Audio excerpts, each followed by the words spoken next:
Hello everyone, Jubilee Lipsy here. We are less than a week now away from the launch of Sheaves and Stars, which is going to be my fifth published book. Three of them were part of a David and Jonathan trilogy that came out in 2021, My Brother the King, and the other one was a Bible study that was part of that series.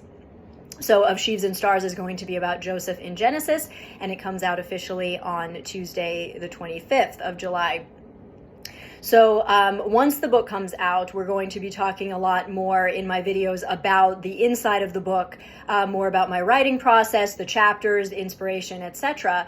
But for anyone who might be new or who might not be familiar with me as an author or just want a refresher on what biblical fiction is, I have some stuff on my blog at jubileelipsy.com about this, but I wrote it more in the context of my David series. And so I just wanted to remind everyone what biblical fiction is and talk a little bit about some of the confusion that might be surrounding it. Now, I love this topic because I've absolutely fallen in love with biblical fiction.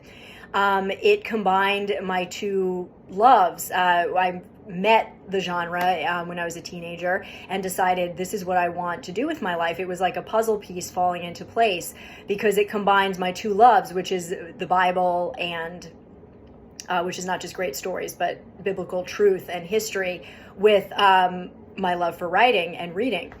And I always knew I wanted to be a writer, so this combined the Bible with that. And I love, sharing the truths that God is teaching me, and transformation is a huge part of this. So, given that beginning, why do I think biblical fiction is important? What is it necessarily? Biblical fiction is where an author or writer takes a Bible story and writes it as a novel.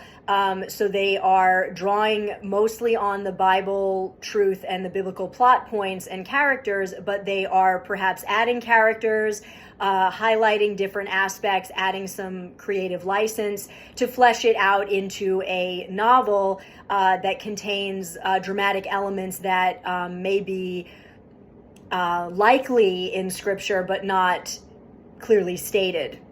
So obviously the desire is to, if you respect the Bible, the desire should be to do this respectfully. And my belief of, biblical fiction where it's been done well, whether in film or books, is when a person, you can tell when a person has really been personally transformed by the biblical account, the biblical story.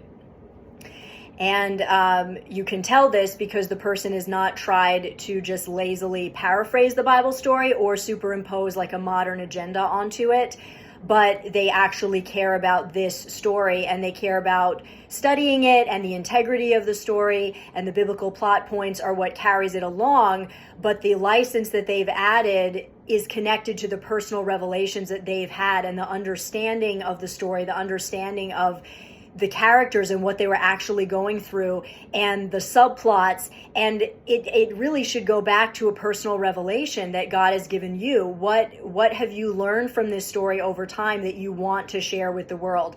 That's what's going to make it unique to you. And on that note, I want to just briefly touch on why is biblical fiction not plagiarism, or why is it not stealing from the Bible? The interesting thing about this, I actually ran into this when I was writing my Bible study. I had no idea that this was even something you had to think about. But when I was writing my Bible study, I realized that I needed to approach the translator of that particular Bible translation, the ESV, for permission to use a certain amount of scriptures word for word in my Bible study. Because basically the Bible is an ancient text that has been translated into English many, many times. And so if you were to plagiarize the Bible, what you would be doing is copying the verses of the Bible and pretending that you translated it. So when you're writing a Bible study and quoting scripture word for word, the Bible translation that you're using just wants to know that you are not, trying to plagiarize them, that you are quoting the Bible, but that there's enough of your ideas in it to make it a book that you've written. So that would be how you would plagiarize the Bible, is just if you were writing the verses out, all of the verses out word for word, and not giving the translator credit. But because the Bible is an ancient text that is now available, and I think it's still the most widespread distributed book ever in history, it is definitely available to so many people. So I am definitely, and you are definitely, if you write biblical fiction, you're not going to be the only one that's going to write biblical fiction. So how does that work when you have multiple people that write about the same story? You know, how are you not stealing from each other? Well, you're not stealing from each other because you are all drawing inspiration from the same place. You're not taking each other's ideas. You're all drawing from the plot points that are in Scripture. So if I write a book about David and someone named Eric and someone named Mary also write about David, they are all of our stories are going to have similar elements because we have to draw on the plot points that are from the Bible. Shepherd boy gets anointed king, defeats a giant, the king tries to kill him, he becomes king after being a wanderer for many years, etc. There are certain plot points in the life of David that make him the life of David that we have to follow in order to be true to the biblical account. So in that way, our stories are going to be similar.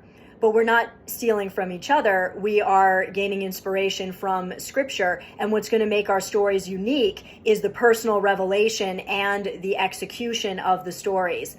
So when it comes to execution, there are so many biblical fiction authors out there that are very history heavy. Like they could be historians, perhaps they have degrees in history, and their books reflect that. Their books are extremely detailed and just use all kinds of foreign words and concepts, and you could take it to a historian and say, yes, this is pretty accurate, and that's kind of what drives their writing. Then you have another biblical fiction author who writes like they're paraphrasing, basically. They're just, this happened, then this happened, then this happened. Not a lot of like artistic license taken. Like they're very simple and simplistic. Another person writes from first person and it's only David's voice. And then you have my book where it's back and forth between David and Jonathan's voices, and it's in second person. So it's happening right now as opposed to in the past. So the execution of the stories are what's going to make them unique, and also the personality and the voice of the author coming through. But that's when it comes to the other thing that makes your story unique, which is personal inspiration and revelation. So my best advice for you, if you want to write period as a Christian, but especially biblical fiction, because you're dealing with biblical truth and you're handling that, my advice is, because of how important that is, and also because of how much work it is to write a book, it is essential that you not just do it for the sake of doing it, but that you find something in this story that God has done for you, that God has shown you to apply to your life, that is so personal that, and maybe it's something that other people know but you have never seen before, that is so personal that you have to share it with the world, because that is what's going to come out in your writing, and that is what is going to drive the uniqueness, that and your personal writing style and what you choose to emphasize in the story that you're creating. So biblical fiction is a beautiful thing because it does combine, your writing skills with the biblical account. But this is something to do with great care and great honor, because you're not passing off your words as biblical truth, but you are handling biblical truth.